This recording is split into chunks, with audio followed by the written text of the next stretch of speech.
Rice storage tips and tricks. This common kitchen item will keep black insects away in Indian households. Staples such as pulses, rice, flour, and spices are often bought in bulk and stored for months. These essentials are typically kept in metal or plastic containers, ranging from small boxes to large drums. However, a common problem that affects these items, especially during the monsoon, is the appearance of tiny black insects known as gun or patanga in stored grains.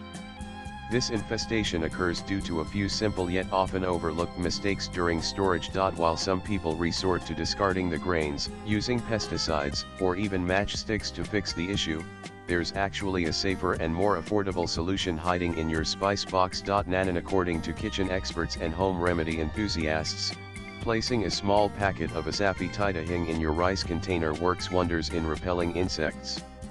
Known for its pungent smell and use in cooking, Asafoetida's strong aroma acts as a natural deterrent.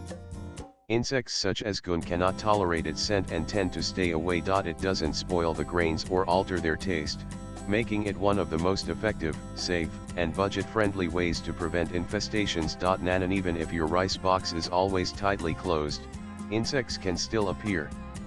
This usually happens due to prolonged storage, which leads to exposure to moisture. Monsoon humidity increases the risk, and other common habits like scooping rice with wet hands or leaving the lid loosely covered, make the condition worse. Moisture provides the ideal environment for these pests to multiply rapidly. So, it's crucial to ensure your hands are clean and dry when handling grains and to always seal the container properly. Nanan. Swipe left for next video. If you don't have Asafoetida at hand, here are some tried and tested alternatives. Nanan's latest blogs. Nanana.